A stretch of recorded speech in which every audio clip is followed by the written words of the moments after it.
Bayangkan, ada seorang perempuan hidup di tengah kota yang hampir seluruhnya didominasi oleh para pria. Perempuan itu mengajar filsafat, matematika, dan astronomi. Dia tidak tunduk pada agama, tidak tunduk pada negara, tidak tunduk pada laki-laki. Dan karena semua itu, dia dicabik hidup-hidup dan dibunuh secara brutal oleh sekelompok massa yang mengatasnamakan Tuhan. Namanya adalah Hypatia.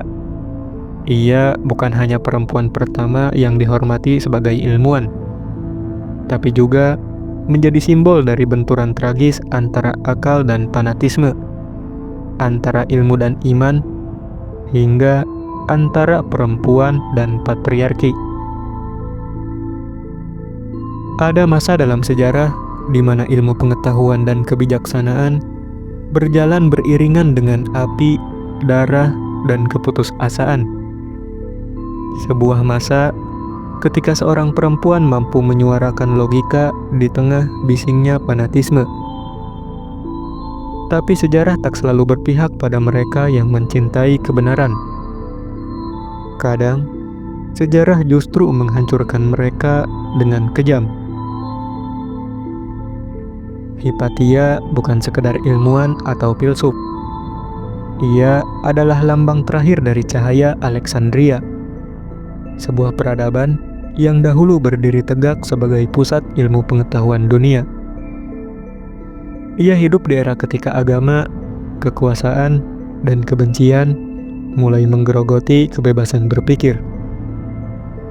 Lahir sekitar tahun 360 Masehi, Hypatia adalah anak dari Theon, seorang ilmuwan besar yang terakhir dikenal di perpustakaan Alexandria. Sejak kecil, Hypatia sudah dijejali filsafat, astronomi, dan matematika. Tapi, Hypatia tidak berhenti sebagai murid. Ia tumbuh sebagai pemikir yang mampu melampaui gurunya, dan bahkan zamannya. Di usia dewasanya, Hypatia menjadi pengajar yang disegani. Ia mengajarkan Platonisme, logika, dan matematika kepada para pemuda terpelajar yang bahkan dari kalangan bangsawan dan elit, yang kelak menjadi pejabat tinggi di kota Alexandria, termasuk dari kalangan Kristen, pagan, hingga Yahudi. Di zamannya, Hypatia adalah wujud nyata dari akal yang menolak tunduk pada kebodohan.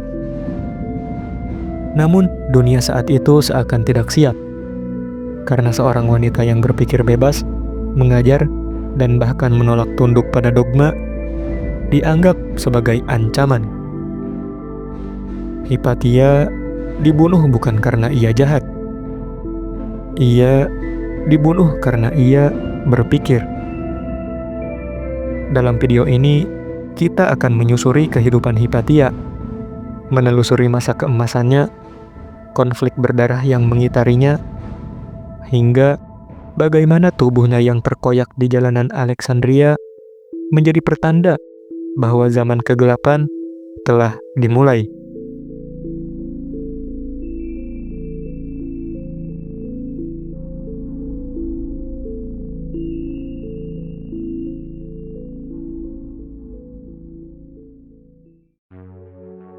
Bayangkan sebuah kota tempat manusia tidak datang untuk menaklukkan, tapi untuk memahami.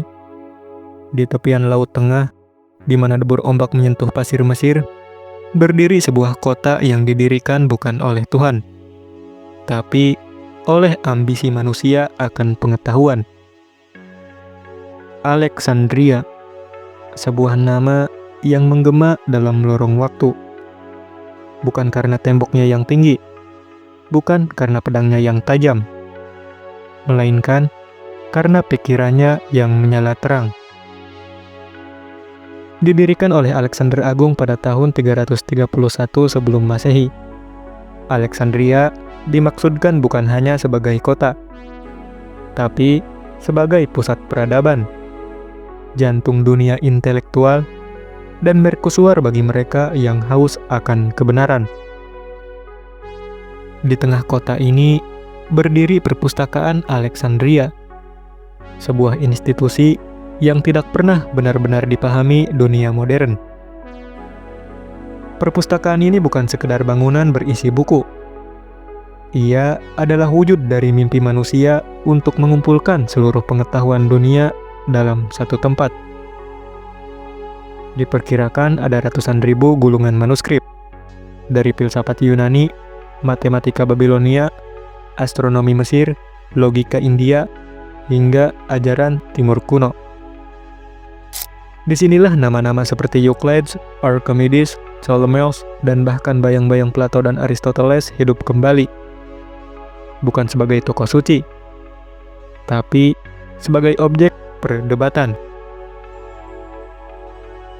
Bayangkan sebuah tempat di mana tidak ada pertanyaan yang dilarang, tidak ada pemikiran yang dikutuk, dan setiap dogma apapun bentuknya akan dipatahkan dengan argumen, bukan dengan pedang. Alexandria adalah tempat iman, filsafat, dan ilmu bisa duduk di meja yang sama tanpa membakar satu sama lain. Di kota ini, Yunani, Mesir, Romawi, Yahudi, Kristen, pagan, dan bahkan pengikut jalan-jalan sunyi filsafat timur saling berdialog, bukan saling membunuh. Tapi seperti semua tempat indah dalam sejarah, Alexandria tidak kebal dari waktu. Apa yang dimulai sebagai peradaban logika perlahan diambil alih oleh kekuasaan. Apa yang awalnya dibangun untuk menyatukan pemikiran berubah menjadi panggung bagi konflik. Dan di balik bayangan rak-rak perpustakaan itu, sesuatu mulai terbakar. Sebuah kota yang mencintai pengetahuan akhirnya dibungkam oleh mereka yang takut pada pertanyaan. Dan di dalam kobaran sunyi itu, sejarah kehilangan bukan hanya satu bangunan, tapi seluruh semesta pemikiran. Alexandria, tempat di mana segala sesuatu mungkin, hingga akal sehat mulai dianggap sebagai dosa.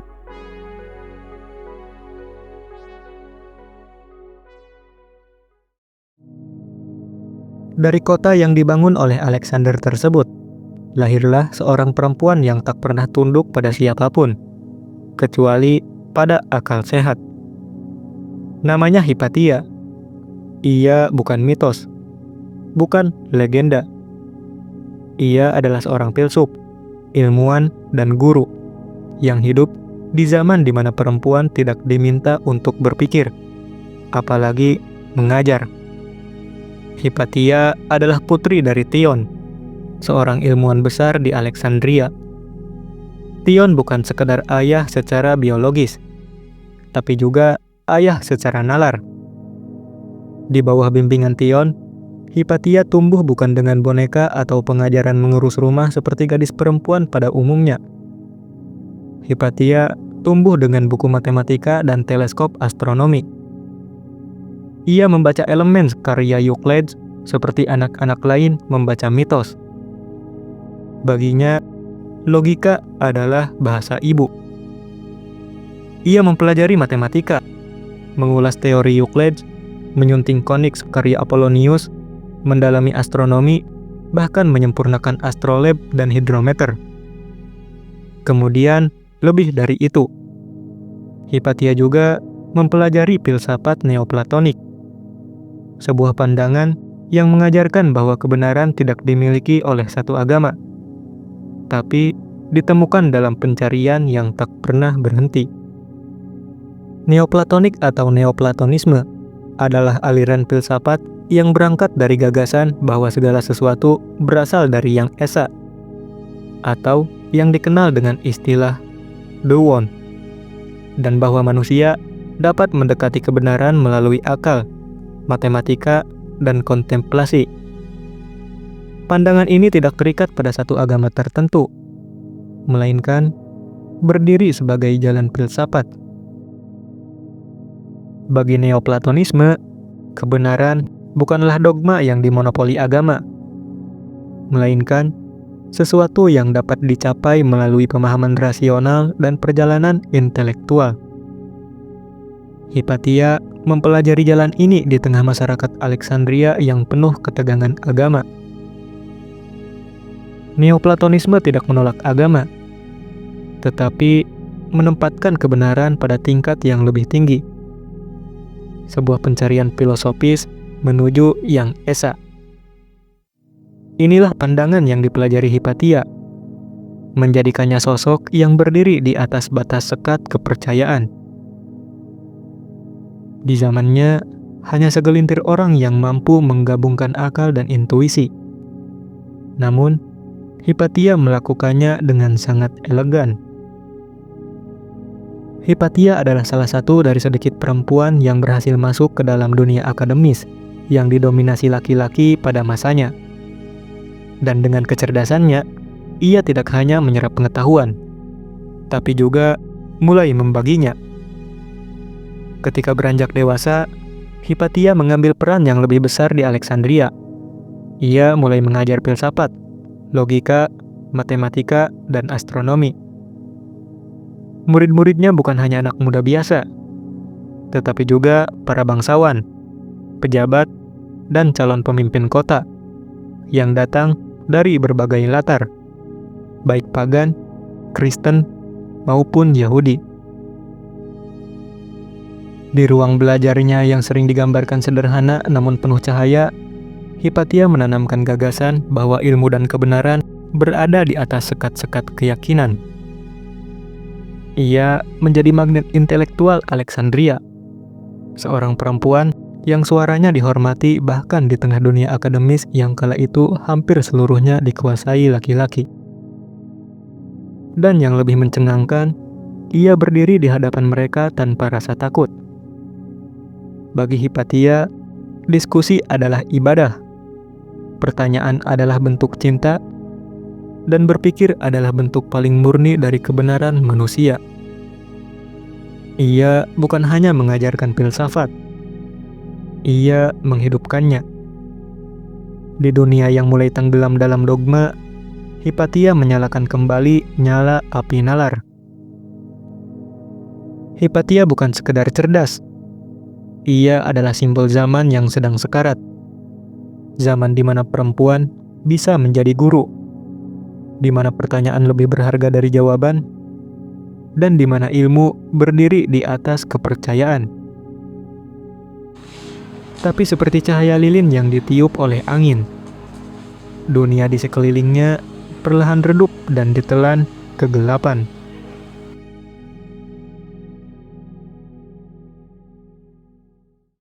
Hypatia lahir di masa ketika perempuan hanya dianggap pelengkap, bahkan kadang dianggap ancaman bila terlalu pintar. Namun Hypatia tidak pernah tunduk pada peran itu. Ia berdiri sebagai pemimpin sekolah filsafat Neoplatonik di Alexandria, sebuah posisi yang hampir mustahil dicapai oleh seorang perempuan pada saat itu, sekitar abad keempat. Seperti yang telah disampaikan sebelumnya, ia mengajar filsafat, matematika, dan astronomi kepada muridnya yang datang dari seluruh penjuru Kekaisaran Romawi Timur, dari berbagai agama dan latar belakang. Namun yang membuatnya menjadi lebih istimewa bukan sekedar kepintaran atau apa yang diajarkan, melainkan keberaniannya untuk menembus batas sosial. Ia membuktikan satu hal yang menakutkan bagi dunia patriarkal, bahwa kecerdasan tidak mengenal gender. Dengan wibawanya, Hypatia menjadi simbol seorang perempuan yang mampu berdiri setara, bahkan melampaui para pria yang menguasai ruang diskusi akademis. Itulah mengapa kehadirannya dipandang bukan hanya sebagai cahaya pengetahuan, tetapi juga sebagai tantangan bagi tatanan lama, tatanan patriarkal, sebuah sistem sosial yang menempatkan laki-laki sebagai penguasa dominan dan pemegang kekuasaan utama dalam berbagai aspek kehidupan, seperti politik, ekonomi, moral, pendidikan, hingga kepemilikan. Sistem ini didasarkan pada keyakinan bahwa laki-laki lebih unggul dan berhak mengendalikan perempuan, sehingga seringkali mengakibatkan ketidakadilan gender dan pembatasan akses perempuan terhadap pendidikan, peluang karir, dan partisipasi dalam kehidupan publik.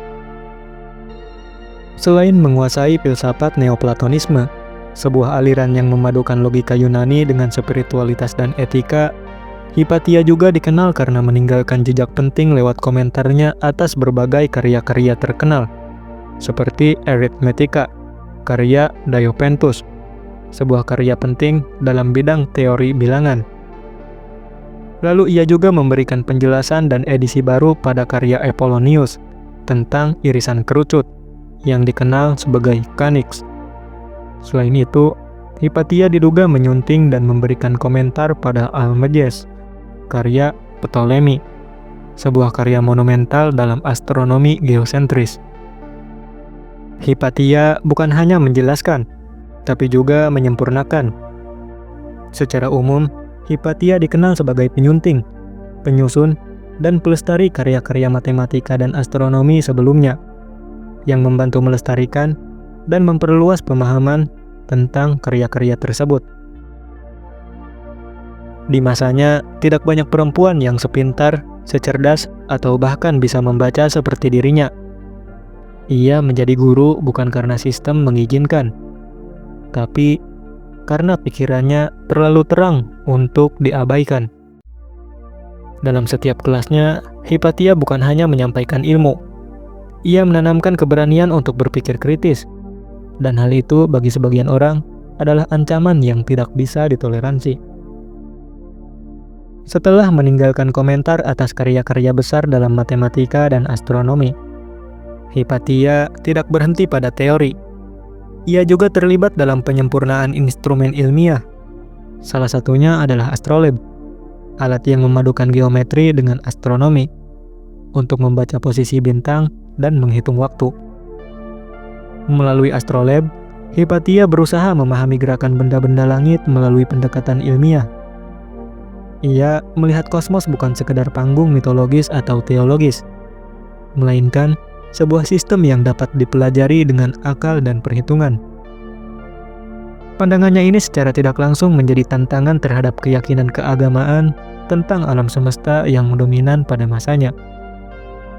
Kemudian dalam filsafat, ia tak hanya mempelajari Neoplatonisme, tetapi juga membawa semangat dialog Socrates ke zaman yang lebih suram. Hypatia adalah penghubung antara masa lalu dan masa depan. Ia adalah sumbu kecil yang menyala dalam ruang gelap sejarah. Dan mungkin itulah masalahnya. Karena dalam dunia yang memilih ketaatan buta, terang pengetahuan dianggap sebagai api yang harus dipadamkan. Dan disinilah tragedi dimulai. Ketika dunia tidak bisa lagi membedakan antara seorang guru dan seorang ancaman. Di tengah ketegangan antara kaum pagan, Kristen, dan Yahudi, Hypatia berdiri di garis netral tanpa memihak agama manapun. Meskipun dirinya adalah seorang pagan, ia tidak menyembah dewa-dewa pagan secara ritual. Namun, ia juga tidak memeluk agama Kristen yang mulai berkuasa. Baginya, kebenaran hanya bisa ditemukan lewat nalar dan logika. Hypatia menolak tunduk pada dogma, dan mungkin itulah yang dijadikan dosa terbesarnya. Bukan karena ia salah, tapi karena ia berani berpikir sendiri. Hypatia dikenal karena pemikirannya yang sangat kritis, terlihat dari caranya mengajar dan mendorong murid-muridnya untuk berpikir mandiri, menganalisis, dan tidak hanya menerima informasi secara pasif. Ia menolak tunduk pada formalisme agama yang digunakan demi kepentingan politik, dan berani mempertanyakan serta merenungkan segala sesuatu sebelum mempercayainya. Bagi Hypatia, penalaran kritis dan pemikiran mandiri adalah kunci pembelajaran. Ia tidak segan mengkritik keyakinan yang tidak berlandaskan pada bukti maupun nalar yang kuat. Murid-muridnya tidak hanya diajak mendengar, tetapi juga dilatih untuk menguji dan menimbang sendiri setiap gagasan. Namun, lebih dari itu, Hypatia adalah seorang perempuan yang berani bersuara.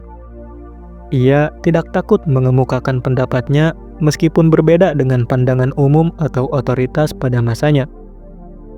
Dan justru karena keberaniannya itulah, ia dibenci oleh sebagian massa, terutama dari mereka yang fanatik terhadap agama.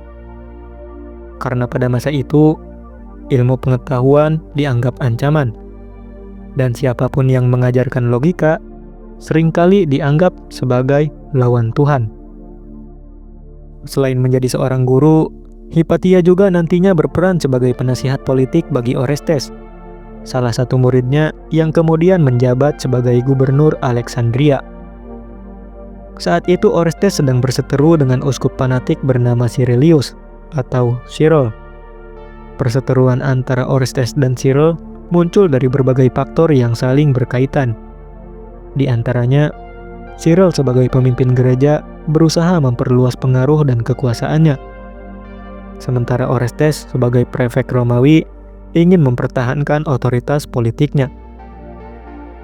Ketegangan dari perseteruan ini akhirnya menambah bara kebencian hingga menimbulkan pertanyaan di kalangan masyarakat yang pro pada Cyril.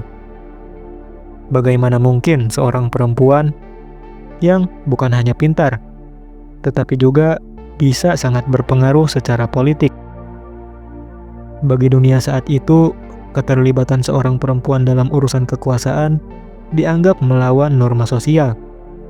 Dan bagi sebagian kalangan ekstremis agama, kehadiran Hypatia dipandang sebagai bentuk kesesatan atau penyimpangan yang harus disingkirkan. Yang paling mengerikan dari posisi Hypatia bukanlah kenyataan bahwa ia dibenci, melainkan karena ia dihormati sekaligus ditakuti. Para muridnya, baik dari kalangan pagan maupun Kristen, sangat mengaguminya. Tetapi para pemuka agama dan politisi ekstrim melihat Hypatia sebagai simbol perlawanan terhadap tatanan baru yang sedang dibentuk, tatanan teokrasi. Zaman itu, Alexandria sedang berubah dari pusat akal sehat menjadi panggung kekuasaan dogmatis. Hypatia hadir sebagai penanda bagi dunia lama yang akan segera dihapuskan. Ia tidak pernah berteriak, tidak pernah mengangkat senjata. Namun dunia yang bising ini gentar pada seorang perempuan yang berpikir terlalu dalam sepertinya. Inilah gambaran dari puncak posisi Hypatia di tengah Alexandria yang penuh dengan ketegangan sosial dan ideologis. Ia tidak hanya menjadi tokoh ilmiah, tapi juga menjadi sebuah manifestasi dari kekuatan nalar dalam dunia yang mulai gelap oleh fanatisme. Dan justru karena itu, ia menjadi target.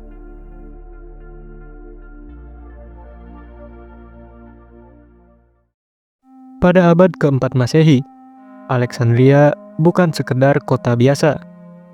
Ia adalah semacam laboratorium sosial, di mana agama, ilmu, dan filsafat saling bertabrakan dalam ruang publik.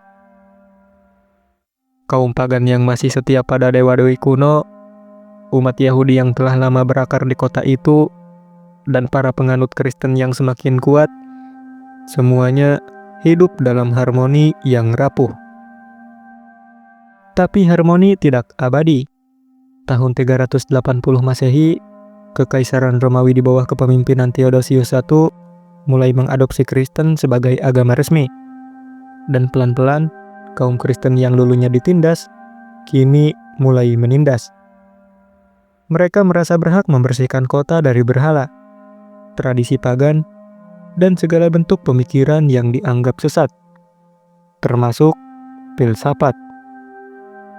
Seiring waktu, tidak lama setelah Kristen dijadikan agama resmi, pada tahun 391 Masehi, Kaisar Theodosius I mengeluarkan dekret berisi serangkaian kebijakan yang melarang masyarakat menjalankan kepercayaan lama mereka, yaitu paganisme. Artinya orang-orang tidak boleh lagi berdoa atau mempersembahkan korban di kuil-kuil dewa. Semua kuil harus ditutup, dan siapapun yang masih berani melakukan ritual-ritual pagan bisa terancam hukuman. Ada berbagai alasan mengapa Kaisar Theodosius I mengeluarkan dekrit anti-pagan. Bukan semata-mata karena soal keyakinan pribadi, tetapi juga karena pertimbangan politik. Ia melihat keberagaman agama bisa menjadi sumber perpecahan di dalam kekaisaran. Oleh karena itu, ia ingin seluruh rakyat berada di bawah satu payung agama resmi, yaitu agama Kristen. Dengan cara itu, tidak ada lagi ruang bagi perbedaan keyakinan yang bisa menimbulkan perpecahan. Kristen dijadikan alat untuk menciptakan kesatuan, agar rakyat tunduk pada satu iman, dan pada saat yang sama tunduk pada satu kekuasaan. Kekuasaan Kaisar. Menanggapi kebijakan tersebut, kaum Kristen di berbagai wilayah kekaisaran merasa memiliki legitimasi untuk bertindak lebih jauh. Khususnya di Alexandria, kaum Kristen di bawah komando Uskup Theophilus melakukan penyerbuan dan penghancuran kuil-kuil pagan. Mereka menganggap tindakan ini sebagai misi suci untuk membersihkan kota dari apa yang mereka sebut sebagai kesesatan. Salah satu peristiwa yang paling dikenang adalah penghancuran kuil Serapeum. Serapeum bukanlah sekedar tempat ibadah biasa. Ia merupakan sebuah kompleks besar yang didedikasikan untuk dewa Serapis, gabungan antara dewa Yunani dan dewa Mesir. Kuil ini dikenal sebagai salah satu bangunan paling megah di dunia kuno, sebuah keajaiban arsitektur yang menjulang tinggi. Lebih dari itu, kompleks ini juga berfungsi sebagai pusat ilmu pengetahuan. Di dalamnya terdapat perpustakaan tambahan yang menyimpan sejumlah koleksi gulungan papirus, peninggalan berharga dari perpustakaan Alexandria, perpustakaan legendaris yang menyimpan pengetahuan kuno dari berbagai bidang ilmu. Oleh karena itu, penghancuran kuil Serapeum yang dilakukan kaum Kristen tidak hanya melenyapkan sebuah tempat suci, tetapi juga memusnahkan sebagian warisan intelektual dari masa lalu. Bagi banyak orang, peristiwa ini terasa seperti menutup sebuah bab panjang dalam sejarah, mengakhiri era kejayaan paganisme. Tradisi yang selama berabad-abad diwariskan dari generasi ke generasi tiba-tiba kehilangan tempatnya, digantikan oleh sebuah tatanan baru. Setelah kuil-kuil dihancurkan, nasib kaum pagan kian terdesak. Mereka tidak bisa lagi menjalankan ibadah secara terbuka. Sebagian terpaksa bersembunyi atau pindah ke pedesaan yang lebih terpencil untuk melanjutkan kepercayaan mereka secara diam-diam. Sebagian lainnya memilih untuk berpindah agama, mungkin karena tekanan, rasa takut, atau untuk memperoleh kedudukan yang lebih aman di bawah kekuasaan Kristen. Para filsuf dan cendekiawan pagan yang menolak tunduk pada dogma Kristen juga menghadapi nasib yang lebih pahit. Mereka kehilangan posisi, dijauhi dari ruang-ruang publik, bahkan tak jarang menjadi sasaran penganiayaan. Dari sini, dimulailah masa pengasingan mereka. Tanda bahwa pengaruh paganisme semakin tersingkir dari jantung kekaisaran. Meskipun pengaruh paganisme perlahan memudar, keadaan Alexandria tidak serta-merta menjadi lebih tenang. Justru, kota yang sejak lama dihuni beragam komunitas itu semakin diliputi ketegangan. Perselisihan kini tidak hanya menyangkut pada perbedaan keyakinan, melainkan berkembang menjadi perebutan kekuasaan dan pengaruh di antara kelompok-kelompok yang ada. Hubungan antara kaum Kristen dengan komunitas Yahudi yang telah lama bermukim di kota itu juga semakin memburuk. Kadang-kadang berujung pada kekerasan. Bahkan di dalam komunitas Kristen sendiri, muncul perselisihan antara berbagai faksi dan aliran yang saling bersaing untuk memegang kendali atas gereja dan kota. Ini menjadikan Alexandria sebagai tempat yang penuh ketidakstabilan. Ketegangan yang tadinya lebih terfokus pada perlawanan terhadap paganisme bergeser menjadi konflik yang lebih luas dan rumit, melibatkan berbagai kelompok agama dan politik yang saling bersaing. Hal ini membentuk sebuah lanskap sosial yang penuh gejolak, di mana bentrokan dan kekerasan dapat terjadi kapan saja.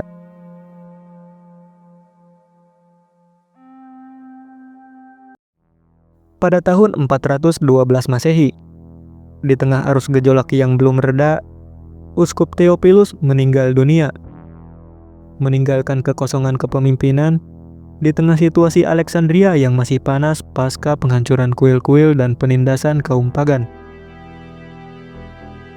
3 hari setelah kematian Theophilus, Cyril yang merupakan keponakannya naik menggantikan peran Theophilus setelah mengalahkan saingannya Timotius dalam perebutan posisi sebagai uskup besar Alexandria.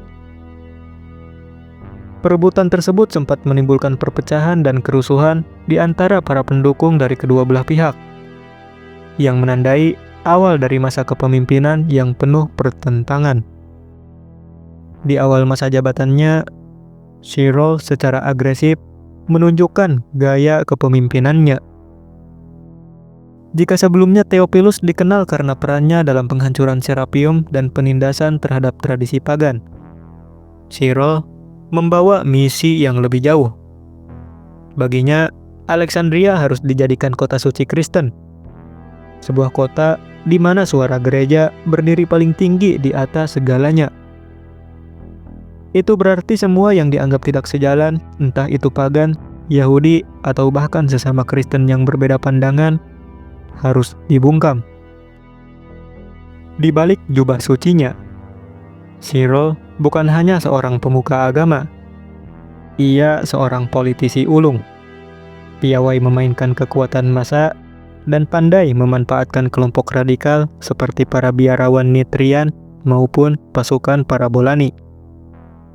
Dengan memanfaatkan dukungan mereka, Cyril membangun pengaruh besar di jalanan Alexandria. Sementara itu, di sisi lain kekuasaan, berdiri Orestes, seorang prefek Romawi yang ditunjuk langsung oleh Kaisar Theodosius II untuk menjaga ketertiban dan menegakkan hukum di Alexandria. Orestes bukan orang sembarangan.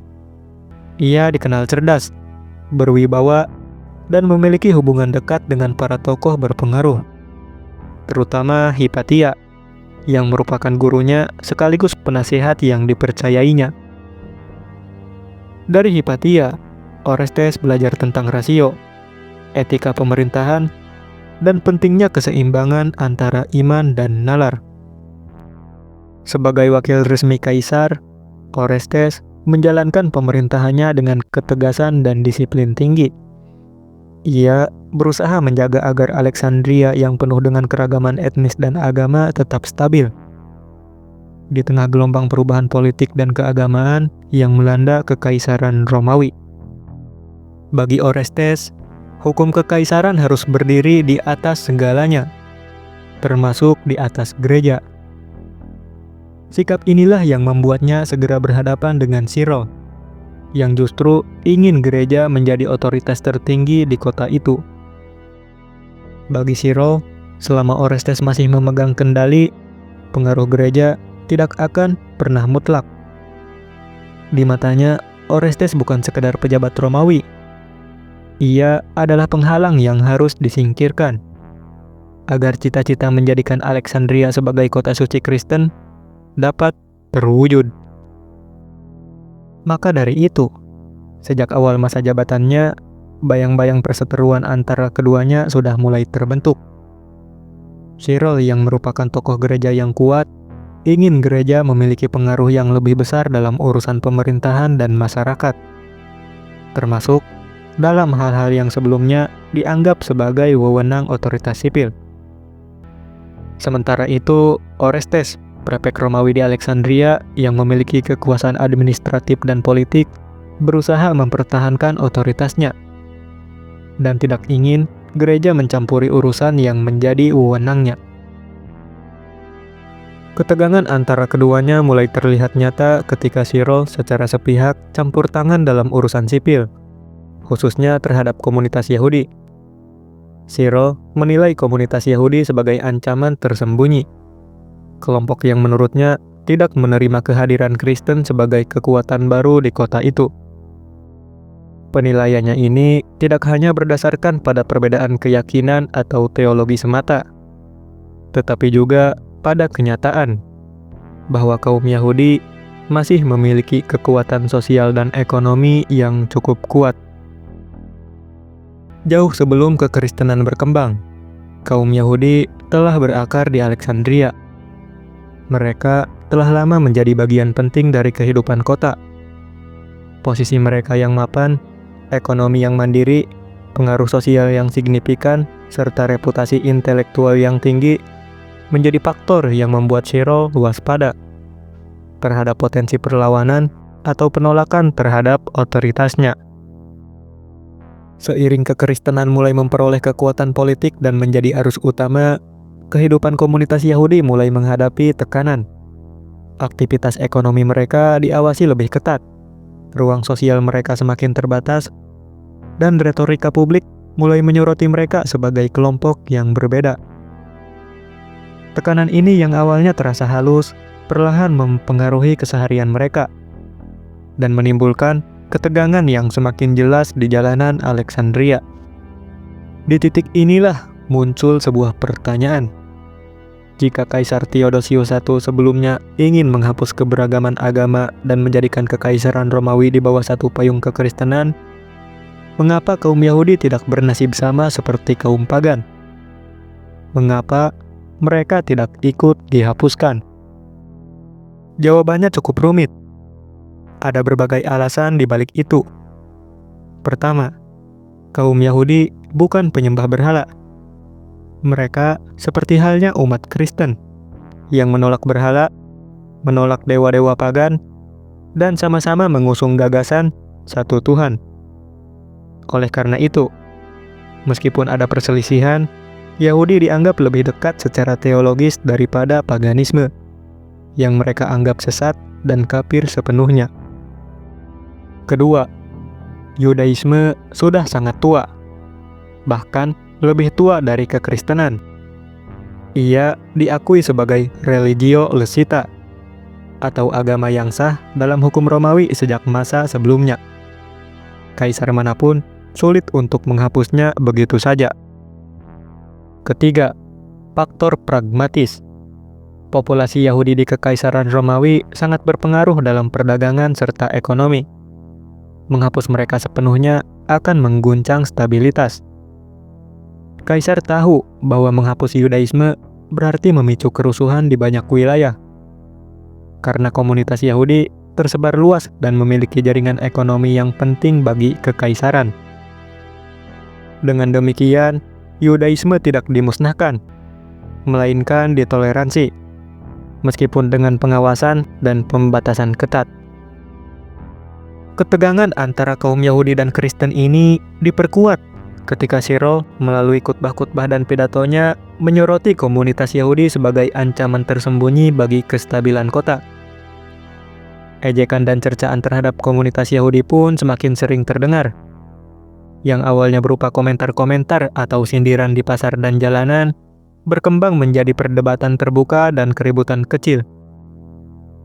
Keributan-keributan itu lama-kelamaan berubah menjadi kekacauan yang memperkeruh suasana, hingga akhirnya memicu sebuah bentrokan. Bagi komunitas Yahudi, tekanan itu terasa semakin mencekik. Mereka tidak hanya kehilangan ruang, tetapi juga kehilangan rasa aman di tengah kota yang dahulu mereka sebut sebagai rumah. Setiap hari, rumor dan ejekan semakin keras. Sementara penguasa gereja terus menekan dengan dalih menjaga ketertiban. Dalam suasana itu, ketakutan berubah menjadi kemarahan. Di suatu malam, kemarahan itu menemukan jalannya. Sekelompok orang Yahudi yang merasa dipojokkan dan dihina tanpa henti memutuskan untuk menyerang lebih dulu. Di bawah gelap langit Alexandria, mereka menyiapkan sebuah rencana licik. Menyebarkan kabar palsu bahwa gereja besar di distrik utama terbakar, dan umat Kristen tengah membutuhkan pertolongan. Warga Kristen yang mendengar kabar itu bergegas keluar rumah dengan panik. Sebagian berlari membawa obor dan air, menyusuri jalan-jalan sempit menuju gereja yang disebut. Namun, ketika mereka tiba, hanya kegelapan yang menyambut. Dan dari balik bayang-bayang gang sempit, pasukan Yahudi menyerang secara tiba-tiba. Suara teriakan, denting senjata, dan jeritan minta tolong memecah keheningan malam. Api dan darah bercampur di jalanan Alexandria. Serangan itu menewaskan banyak warga Kristen dan menebar ketakutan di seluruh kota. Keesokan harinya, kabar tentang pembantaian itu menyebar dengan cepat dan membakar amarah umat Kristen di seluruh kota. Suasana Alexandria mendidih. Teriakan kemarahan dan ratapan kehilangan terdengar di mana-mana. Cyril melihat tragedi berdarah itu sebuah kesempatan untuk menegaskan otoritas gereja di atas kekuasaan sipil, sekaligus memperkuat posisinya sebagai pelindung umat Kristen. Tanpa menunggu perintah atau persetujuan dari Prefek Orestes, Cyril segera mengambil tindakan dengan mengumpulkan massa di depan gereja besar dan menyerukan agar kejahatan dibalas dengan keadilan. Dalam waktu singkat, massa Kristen yang dipimpin Cyril bergerak menuju distrik Yahudi. Tempat ibadah seperti sinagoga diserbu, rumah-rumah dijarah, dan ribuan orang Yahudi diusir dari Alexandria. Langkah yang diambil Cyril menimbulkan keguncangan besar di seluruh kota. Sebagian umat Kristen memujinya sebagai pembalasan yang adil atas insiden sebelumnya. Namun, bagi banyak warga lain, terutama kalangan terdidik dan pejabat sipil, tindakan itu dinilai sebagai langkah sepihak yang melampaui batas kewenangan seorang uskup. Dan bagi mereka, balas dendam bukanlah keadilan, melainkan pelanggaran terhadap hukum dan kemanusiaan. Prefek Orestes pun bersuara lantang. Ia menegaskan bahwa hanya otoritas kekaisaran yang berhak mengambil keputusan sebesar itu, bukan gereja dan bukan seorang uskup. Ia tidak menyetujui kekerasan dan anarki yang ditimbulkan oleh tindakan Cyril, yang bukan hanya melanggar hukum, tetapi juga membuat Alexandria kehilangan sebagian besar penduduknya.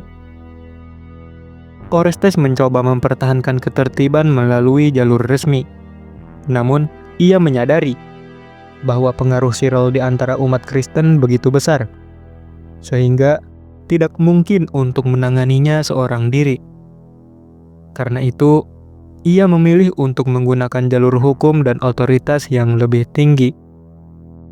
Orestes menulis surat resmi kepada Kaisar Theodosius II di Konstantinopel untuk melaporkan tindakan Cyril yang dianggapnya melanggar hukum dan menciptakan kekacauan.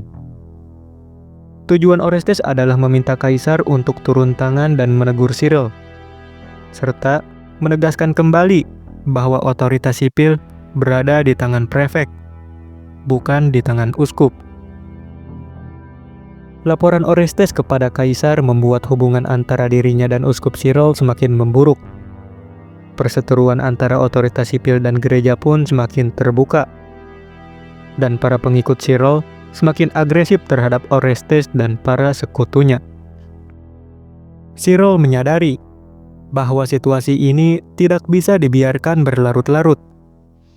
Laporan Orestes yang sampai ke Konstantinopel bisa meruntuhkan wibawanya di hadapan Kaisar, terlebih di mata Augusta Pulcheria, saudari Kaisar Theodosius II yang dikenal sangat berpengaruh dalam urusan keagamaan istana.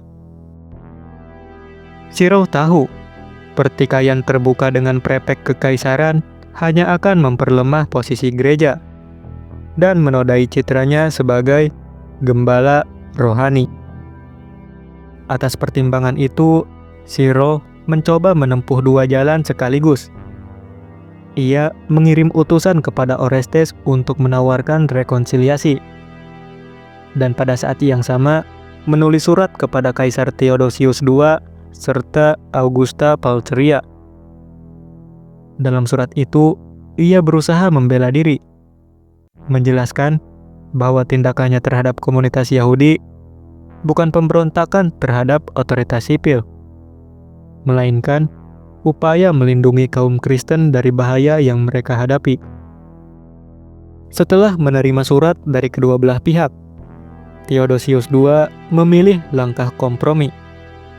Ia tidak ingin memperburuk keadaan dengan menjatuhkan hukuman pada salah satu pihak yang sama-sama memiliki pendukung kuat. Di satu sisi, Uskup Cyril memiliki pengaruh besar dan mendapat simpati dari kalangan gereja istana, termasuk Augusta Pulcheria, saudari kaisar yang dikenal saleh dan berperan penting dalam menjaga ortodoksi iman kekaisaran. Di sisi lain, Orestes adalah pejabat resmi yang mewakili otoritas kekaisaran, seorang prefek yang bertanggung jawab atas keamanan dan ketertiban kota. Theodosius berusaha menenangkan kedua pihak dengan menyerukan agar ketertiban segera dipulihkan dan pertikaian antara gereja dan pemerintahan diakhiri. Ia juga mengirim utusan istana untuk memantau keadaan Alexandria dari dekat, memastikan kota itu tidak jatuh dalam kekacauan baru. Namun, tindakan itu tidak cukup kuat untuk meredakan ketegangan yang sudah terlanjur dalam. Kedua pihak menafsirkan sikap netral kaisar dengan cara yang berbeda. Cyril menganggapnya sebagai bentuk pembenaran diam-diam atas tindakannya, sementara Orestes menilainya sebagai tanda bahwa istana mulai goyah dan tidak tegas lagi terhadap gereja. Dalam suasana yang semakin tidak menentu itu, upaya untuk melakukan perdamaian sempat dilakukan. Catatan sejarah dari era tersebut, terutama dari sejarawan Kristen Socrates Scholasticus, menyebut bahwa Orestes pernah menolak usaha rekonsiliasi atau upaya untuk memperbaiki hubungan yang diajukan oleh Cyril. Dalam bukunya Ecclesiastical History, Socrates menulis, Cyril yang ingin membawa perdamaian mengirimkan kepada Orestes kitab Injil dengan harapan bahwa melalui cara itu ia dapat mendamaikannya. Tetapi Orestes tidak menerima tindakan kehormatan itu. Beberapa sumber kemudian menambahkan bahwa Cyril tidak hanya mengirimkan kitab itu, melainkan juga menemui Orestes secara langsung, ditemani oleh para imam lainnya. Dan di hadapan publik, ia menawarkan Injil kepada Orestes untuk dicium. Sebuah simbol iman dan perdamaian yang lazim dalam tradisi gereja saat itu. Namun, Orestes menolak dengan tegas. Bagi Orestes, tindakan itu bukanlah tanda tulus perdamaian, melainkan sebuah trik atau manuver politik. Seolah ia sebagai wakil kekaisaran harus tunduk pada otoritas gereja. Ia melihat langkah Cyril bukan sebagai ajakan damai yang setara, melainkan sebagai siasat halus untuk menegaskan bahwa kekuasaan rohani lebih tinggi dari hukum sipil. Hal itu tentu tidak bisa Orestes terima. Dalam konteks ini, ciuman Injil bukan sekedar tindakan religius, tetapi juga memiliki makna politik yang kuat.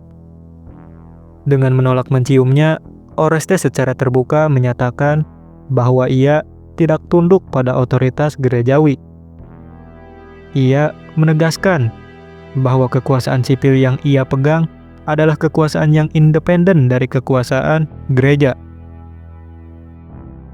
Dengan demikian, penolakan Orestes terhadap tawaran mencium Injil adalah tindakan yang sangat simbolis dan bermuatan politik. Hal itu adalah manifestasi dari persaingan kekuasaan, ketidakpercayaan, dan perbedaan ideologi yang mendalam. antara dua pemimpin terkuat di Alexandria. Dan juga kekristenan pada masa itu tidak monolitik. Artinya tidak memiliki satu kesatuan struktur, doktrin, atau praktik yang sama di semua kelompoknya. Ada berbagai aliran dan pemikiran. Orestes kemungkinan besar mewakili pandangan yang lebih pragmatis. Terlihat dari sikapnya yang ingin menjaga stabilitas kota dengan merangkul semua kelompok, termasuk Yahudi. Sementara itu, Cyril memiliki pendekatan yang lebih agresif, seperti yang ditunjukkannya saat mengusir Yahudi dari Alexandria. Penolakan Orestes terhadap upaya rekonsiliasi itu tidak hanya menyinggung Cyril, tetapi juga memicu kemarahan di kalangan para pengikutnya.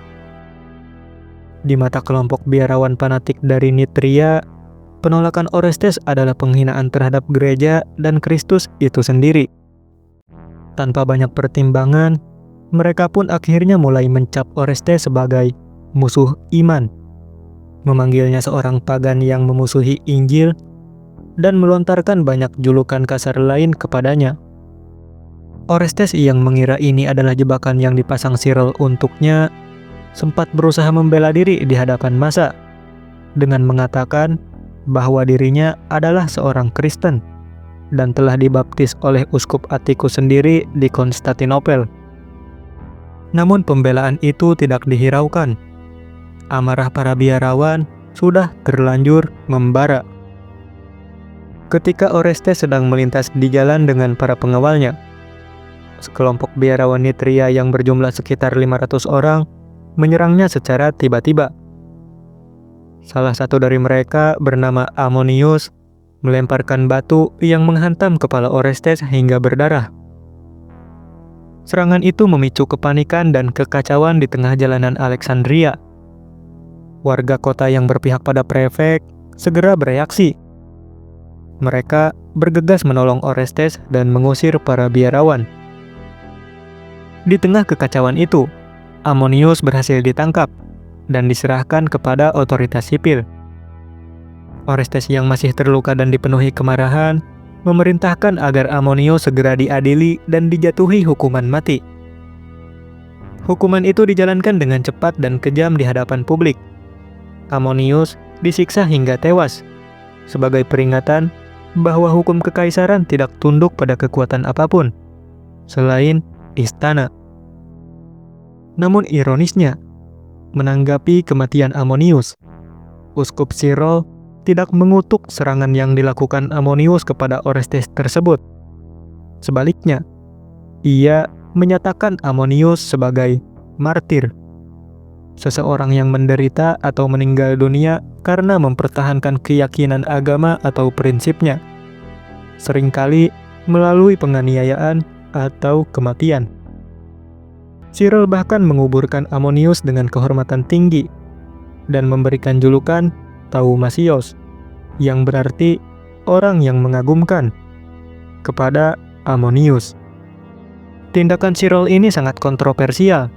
Banyak orang termasuk beberapa tokoh Kristen pada masa itu menganggap tindakan Ammonius sebagai kejahatan, bukan pengorbanan suci.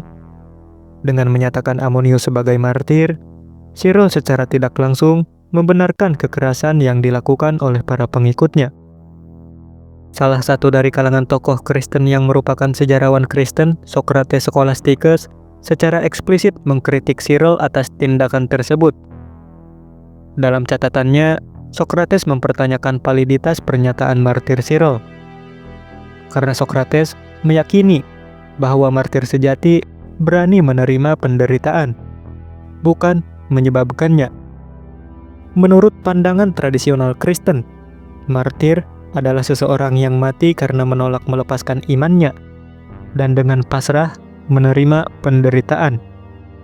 Tindakan Ammonius yang secara aktif melakukan kekerasan dengan melempar batu ke Orestes tidak sesuai dengan definisi martir yang pasif dan penuh pengorbanan. Socrates menyoroti bahwa kekerasan yang dilakukan Ammonius dan para biarawan lainnya bertentangan dengan ajaran Kristus. Kekristenan pada dasarnya mengajarkan perdamaian, pengampunan, dan menolak balas dendam. Dengan memuliakan tindakan kekerasan tersebut, Cyril dinilai telah menyimpang dari prinsip-prinsip dasar agama. Dengan demikian, tindakan Cyril tidak hanya menciptakan ketegangan dengan otoritas sipil, tetapi juga memicu perdebatan internal di dalam gereja itu sendiri tentang apa yang sebenarnya mendefinisikan seorang martir dan sejauh mana kekerasan dapat dibenarkan atas nama agama. Bagi Socrates dan beberapa pihak lain, klaim Cyril itu lebih merupakan manuver politik untuk membenarkan tindakan pendukungnya, bukan pengakuan yang tulus atas pengorbanan suci. Setelah peristiwa penolakan tawaran dan serangan tersebut, konflik semakin memanas dan mencapai titik puncak, yang membuat kedua belah pihak berada dalam kondisi permusuhan yang tidak dapat didamaikan. Di tengah situasi yang sudah panas, para pengikut fanatik Cyril mulai menaruh rasa curiga. Mereka berargumen bahwa tidak mungkin Orestes, seorang Kristen, menolak rekonsiliasi yang tulus dengan uskup Cyril, kecuali ada kekuatan jahat di baliknya. Kelompok fanatik yang sudah termakan oleh kebencian berusaha mencari kambing hitam untuk menjelaskan mengapa Orestes yang juga seorang Kristen terus menolak otoritas gereja. Ada dugaan kuat bahwa filsuf Hypatia yang merupakan penasihat dekat Orestes memainkan peran dalam penolakan ini. Hypatia adalah seorang Neoplatonis dan memiliki pandangan yang berbeda dengan teologi Kristen yang dominan saat itu. Ia dianggap sebagai kekuatan yang menahan Orestes untuk berdamai dengan Cyril. Oleh karena itu, penolakan Orestes mungkin juga dipengaruhi oleh nasihat Hypatia untuk tidak menyerah pada tekanan Cyril. Hypatia menjadi target yang sempurna.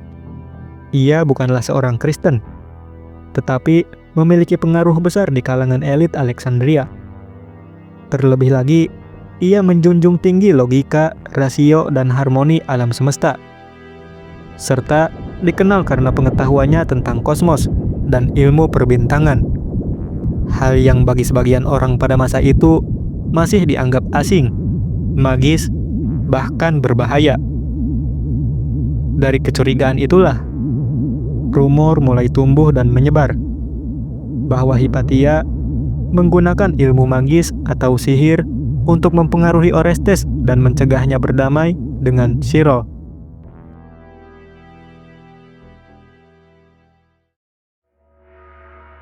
Tuduhan bahwa Hypatia menggunakan sihir dengan cepat memicu kebencian dan kemarahan di kalangan massa. Rumor tersebut bukan hanya didasarkan pada ketidakcocokan agama, tetapi juga kecemburuan atas pengaruh dan kecerdasannya. Pada tahun 415 Masehi, di jalanan Alexandria yang penuh dengan ketegangan, sebuah desas-desus beracun mulai menyebar seperti api liar. Rumor yang dipicu oleh konflik yang memuncak menunjuk pada satu nama. Tidak lain adalah Hypatia. Para pengikut fanatik Cyril sangat meyakini bahwa filsuf Neoplatonisme itu menggunakan ilmu sihirnya untuk mempengaruhi Orestes, yang membuatnya menolak rekonsiliasi dengan Cyril. Dalam pikiran mereka yang dipenuhi kebencian, Hypatia menjadi penghalang utama bagi perdamaian dan kemenangan mutlak bagi gereja. Singkat cerita, pada suatu sore saat menjelang malam, Hypatia yang baru saja selesai mengajar dan sedang dalam perjalanan pulang dengan keretanya, tidak menyadari bahwa namanya telah menjadi target dari kebencian yang dipicu oleh konflik antara prefek Orestes dan uskup Cyril. Ia tidak sadar ada bahaya yang mengintainya. Hingga kemudian, di tengah perjalanan tersebut, segerombolan massa yang dipimpin oleh lektor gereja bernama Peter tiba-tiba memberhentikannya. Sekelompok massa yang mengamuk karena terhasut oleh rumor yang beredar seketika mengepung kereta yang dinaiki Hypatia. Mereka bukan lagi manusia rasional, melainkan massa yang dibutakan oleh fanatisme dan kebencian. Tanpa belas kasihan, mereka menyeret Hypatia keluar dari kereta. Hypatia tidak melakukan pembelaan atau perlawanan apapun, karena ia sadar hal tersebut akan sia-sia. Lalu setelah Hypatia diseret dari kereta, ia dibawa ke sebuah gereja bernama Caesarum, sebuah tempat yang seharusnya suci, namun menjadi saksi bisu dari kekejaman yang tak terbayangkan. Di dalam gereja itu, massa yang brutal melepaskan pakaian dan menyiksanya. Dengan menggunakan pecahan keramik dan cangkang tiram, mereka mencabik-cabik, mengkoyak, serta menyayat Hypatia hingga tak bernyawa. Namun, kekejaman masih terus berlanjut. Setelah pembunuhan yang mengerikan itu, tubuhnya yang hancur diseret ke jalanan dan dibawa ke suatu tempat bernama Sinaron. Dan di sana, tubuhnya dibakar hingga tak tersisa. Seolah-olah mereka ingin menghapus setiap jejak keberadaannya. Dampak kekuasaan Orestes setelah peristiwa itu sangatlah signifikan. Pembunuhan Hypatia adalah pukulan telak yang menghancurkan otoritas Orestes. Peristiwa ini secara brutal membuktikan beberapa hal. Orestes kehilangan penasehat terdekatnya, yang paling cerdas dan dihormati. Kehilangan ini tidak hanya merupakan kerugian pribadi, tetapi juga pukulan politik yang signifikan. Karena Hypatia adalah penghubung Orestes dengan kaum intelektual dan elit non-Kristen. Insiden itu menunjukkan bahwa otoritas sipil Orestes tidak mampu melindungi warganya. Bahkan, penasehatnya sendiri dari kekerasan massa agama. Dan setelah kematian Hypatia, Orestes secara mengejutkan menghilang dari catatan sejarah. Para sejarawan menyimpulkan bahwa ia tidak dapat lagi memerintah secara efektif dan terpaksa meninggalkan jabatannya. Beberapa kemungkinan yang paling sering disebut adalah Orestes mungkin mengundurkan diri, menyadari bahwa ia tidak memiliki dukungan yang diperlukan untuk memerintah kota. Di sisi lain, Kaisar Theodosius II mungkin telah memanggilnya kembali ke Konstantinopel, mengakui bahwa situasi di Alexandria di luar kendali Orestes. Dengan demikian, apapun alasannya, karir politik Orestes di Alexandria berakhir tragis. Kekuasaannya diambil alih oleh kekuatan gereja, dan kota itu sepenuhnya berada di bawah pengaruh Uskup Sirol, hingga kematiannya bertahun-tahun kemudian. Kematian Hypatia bukan sekedar pembunuhan, melainkan sebuah pesan kejam. Peristiwa tragis itu adalah puncak konflik yang telah lama membara, dan menjadi simbol bagaimana kebencian agama berhasil membungkam nalar dan dialog. Dengan kematiannya, otoritas Sirol di Alexandria menjadi tak terbantahkan. Dan bagi banyak sejarawan, peristiwa itu menandai berakhirnya era keemasan intelektual dan dimulainya dominasi penuh gerejawi di kota yang pernah menjadi mercusuar ilmu pengetahuan.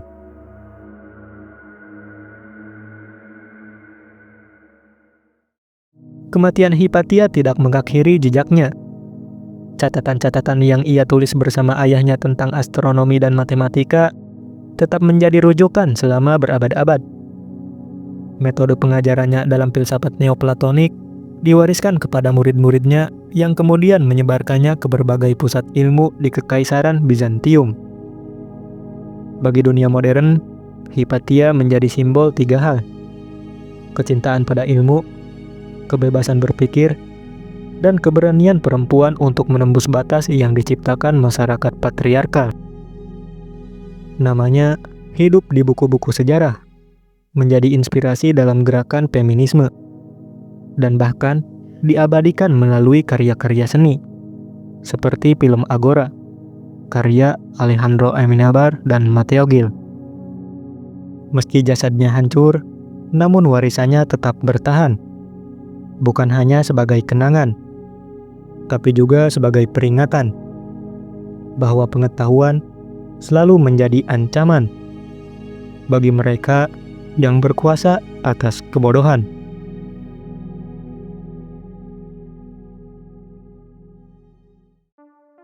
Ketika kekuasaan bersandar pada rasa takut, logika adalah musuh terbesar. Kisah Hipatia mengingatkan kita bahwa yang dibunuh bukan hanya seorang perempuan, tapi juga keberanian untuk mempertanyakan tentang apa yang dianggap sebagai kebenaran mutlak.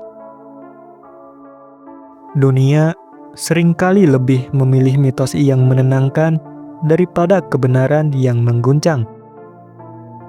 Kita melihatnya berulang kali. Dulu di Alexandria, kini di berbagai tempat.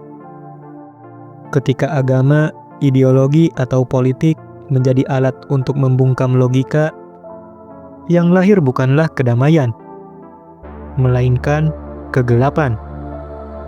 Dan kegelapan itu bukan datang tiba-tiba. Ia tumbuh dari kebiasaan kita untuk diam, untuk membiarkan rasa takut mengatur pikiran kita. Dan mungkin yang paling ditakuti oleh mereka yang berkuasa bukanlah kebodohan rakyatnya, melainkan pikiran bebas yang tak bisa mereka kendalikan. Karena pada dasarnya, rakyat yang bodoh akan mudah dikendalikan, diarahkan, bahkan dimanipulasi. Sementara mereka yang berpikir bebas seringkali tidak mau menerima aturan begitu saja, serta selalu mempertanyakan sesuatu sebelum mempercayainya.